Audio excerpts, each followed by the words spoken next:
Hungarian Folk Tales. The Little Swineheard.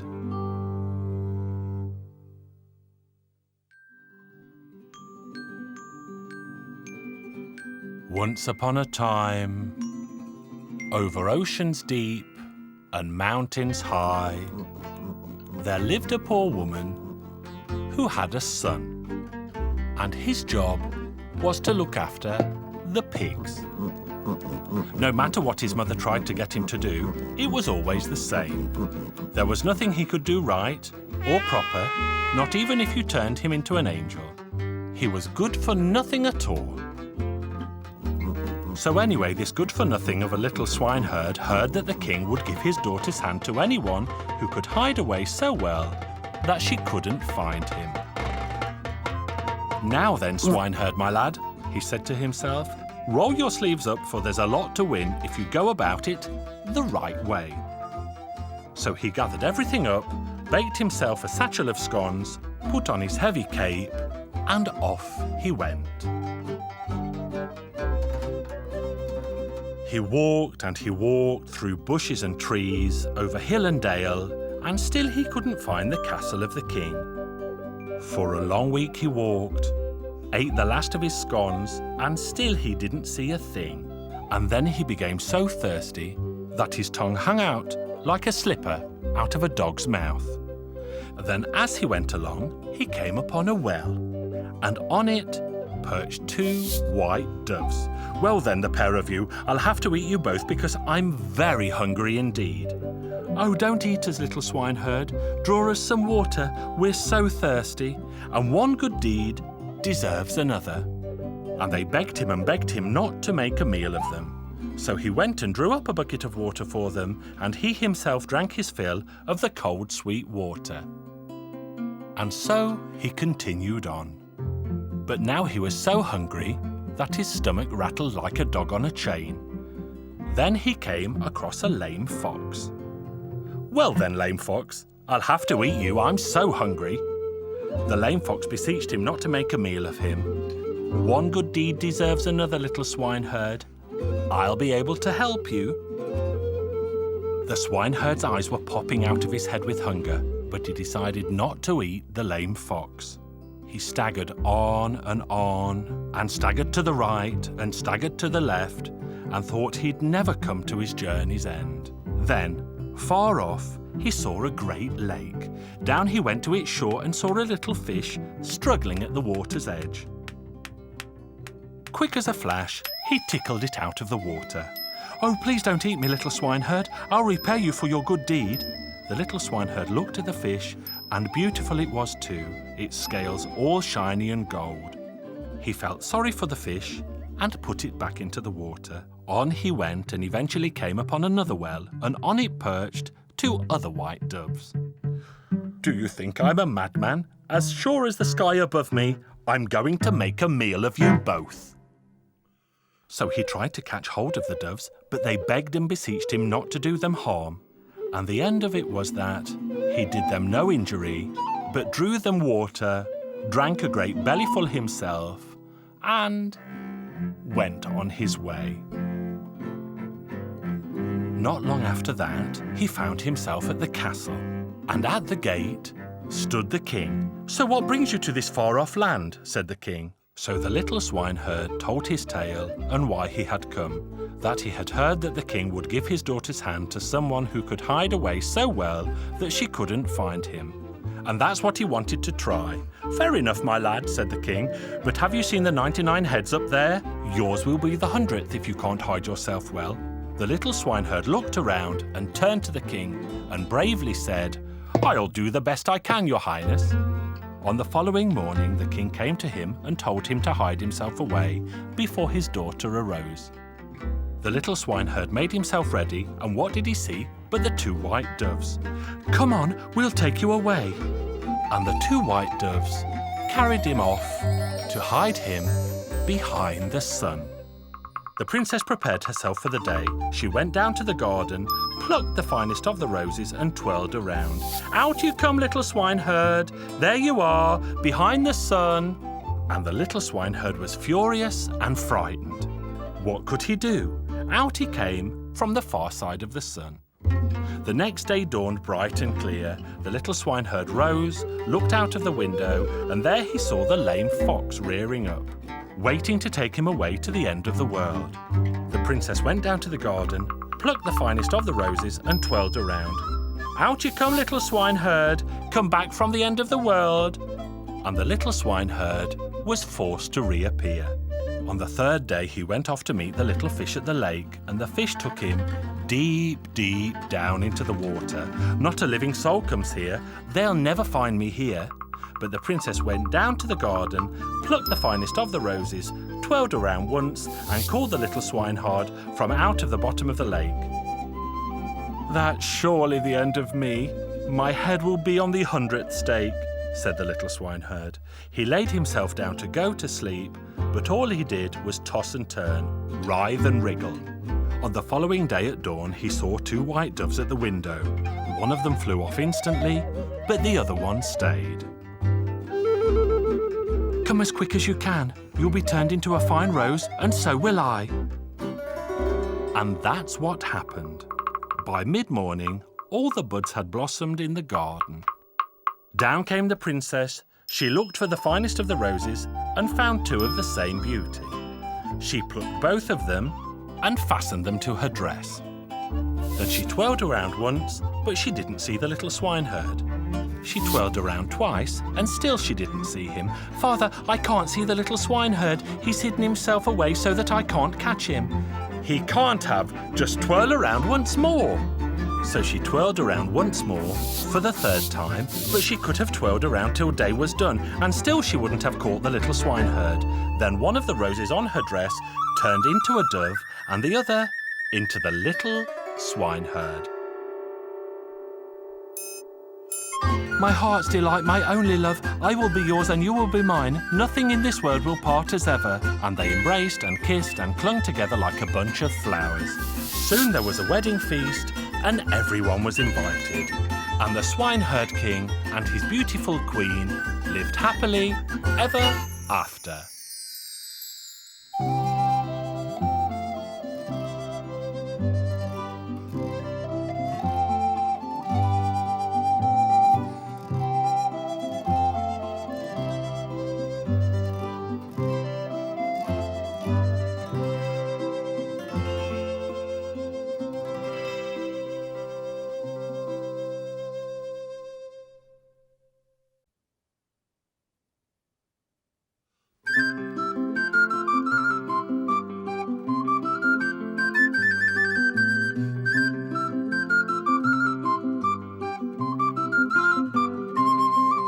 Hungarian Folk Tales. Butcher Boy George.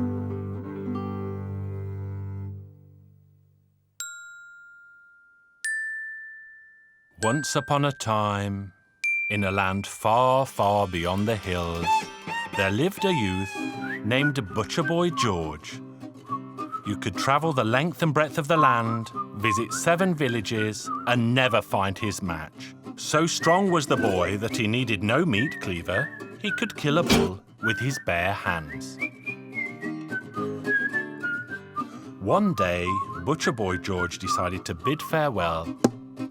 So he said goodbye to his father and his mother, and he set out to see the world.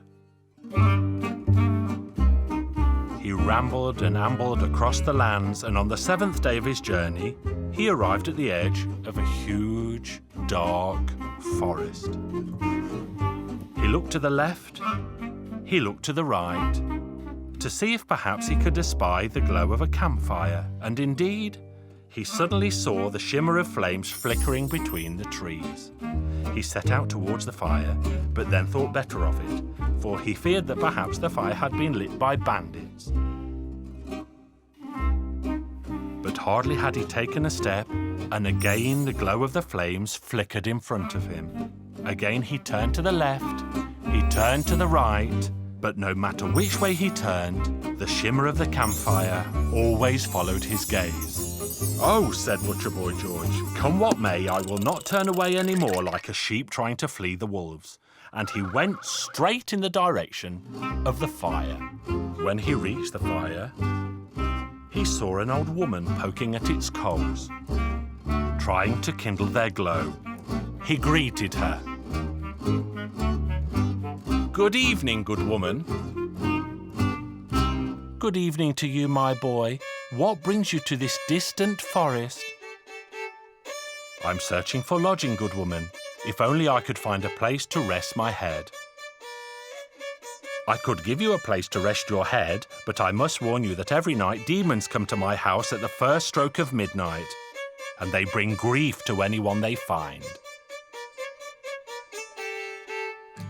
"I do not fear, good woman. I only want a warm bed for the night. The rest is my concern."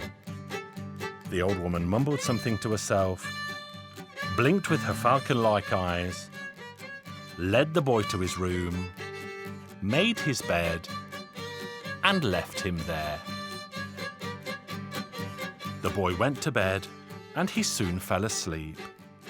But he did not sleep long, for at the first stroke of midnight, the demons began knocking at the doors and windows, making such a clatter that the whole house began to shake. Even Butcher Boy John felt frightened by this. Leaping from his bed, he took his stick in his hand and waited to see what would happen. Suddenly, the door gave a mighty creak, a tremendous chest flew into the room, a long walking stick popped out of the chest, wearing a red cap on its end, and lunged at Butcher Boy George. But Butcher Boy George knew a thing or two about demons. He knocked the red hat from the end of the walking stick, the hat rolled under the bed, and as all the demon's strength was held in this hat, the walking stick too quickly took refuge under the bed.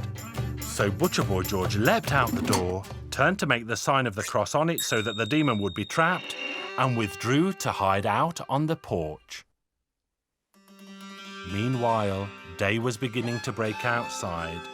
Cockerels had begun to crow, and the demons returned to their realm. As soon as the demons had departed, Butcher Boy George went into the old woman's kitchen.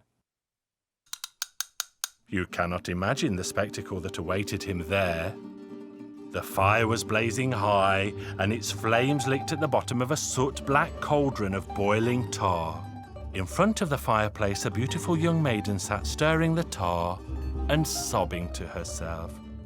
"Why are you crying, gentle maiden?" "Oh, my poor soul," the maiden replied. "Alas, I have good reason to sob. I stir this boiling tar for my own weak body." "And who told you to do this?" asked Butcher Boy George. "The old woman who took you in. She hired me as a cleaning girl, but she did not need a cleaning girl. In truth, she seeks to make a witch of me. But since I refuse to become a witch, she will burn my body to ashes and dust in this boiling tar." "Fie!" cried Butcher Boy George. "I will put a stop to this. Do not fear, gentle maiden. Just keep stirring the tar and blowing the coals that they glow red hot beneath the cauldron, for the tar will be the witch's bathwater, not yours." Then suddenly the old witch arrived, and she asked the girl, "Has the tar come to the boil?" "It has, old woman, it has." "And you? Do you want to be a witch?" "I do not," answered the maiden. "I ask you for a second time. Do you want to be a witch?" "I do not." "I ask you for a third and last time. Do you want to be a witch?" "And I answer for the third time. I do not." "Oh, you wretched maiden, into the cauldron with you!" But Butcher Boy George had heard quite enough. He leapt out from behind the door, took the witch in his hands, spun her in the air, and tossed her into the cauldron of boiling tar. In the blink of an eye, her body sizzled to ash. "And now, gentle maiden, the world is ours," said Butcher Boy George. "Come with me, and we shall be man and wife forevermore." The girl wasted no more time, for the brave butcher boy had won her heart. But before they departed, they went to the cellar, where there was enough gold and silver for every village in the land. They gathered as much silver and gold as they could and left the rest that others might have some too. And together they lived happily ever after.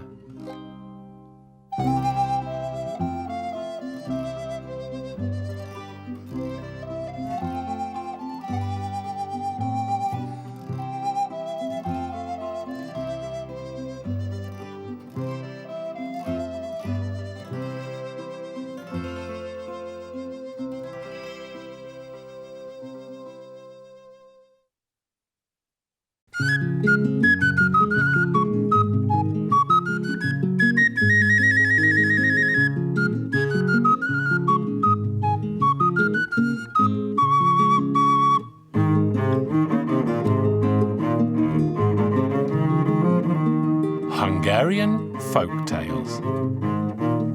Brother Fox.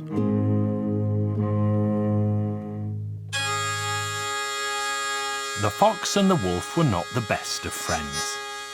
The fox had tricked the wolf too many times, and so the wolf decided it was time to eat the fox. One day, 12 carts full of fish came trundling down the road.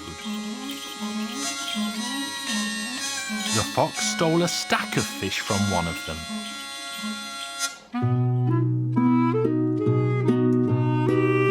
The wolf went to the fox's hole and shouted in, "You know, Brother Fox, I'm going to eat you now because you have cheated me so many times."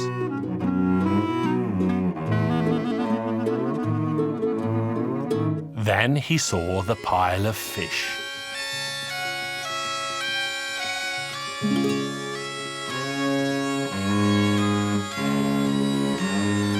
But give me some of that fish first, Brother Fox. All right, I'll give you a couple.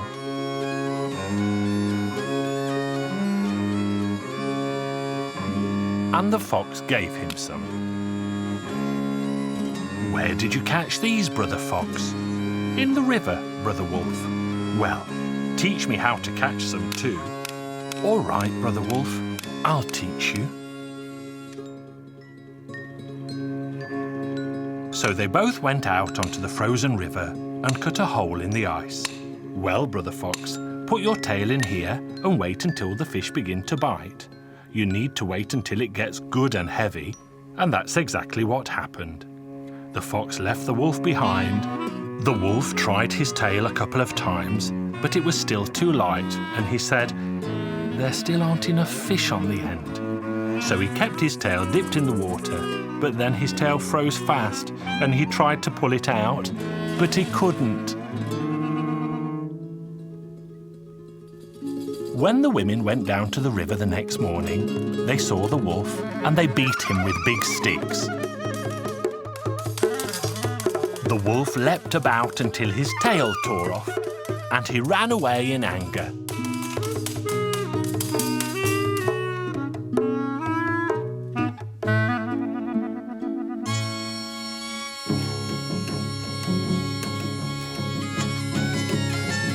Then the wolf met the fox again.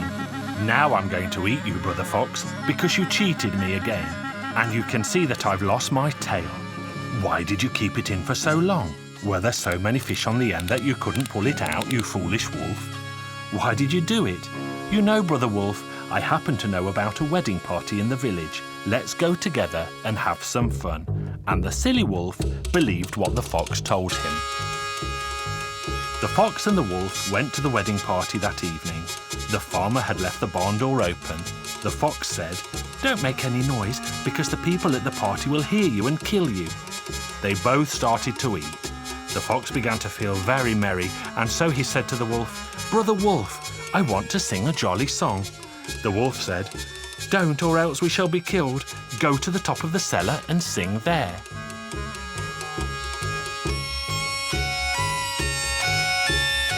The fox started to sing so loudly that all the people came out from the party.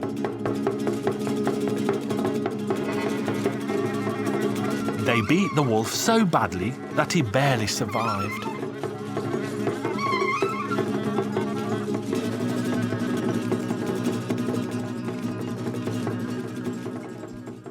fox had a brilliant idea and rolled in tar in the hen's trough. The tar froze on the fox and looked just like bone sticking out of his skin. Then he went to the road where he knew the wolf would pass. He lay in his way and started to groan and moan in pain. The wolf eventually hobbled by. "Now I'm definitely going to eat you up, Brother Fox. Brother Fox, you had me badly beaten, although I told you not to sing. Your problem is less than mine, Brother Wolf. You know what, Brother Fox? Sit on my back."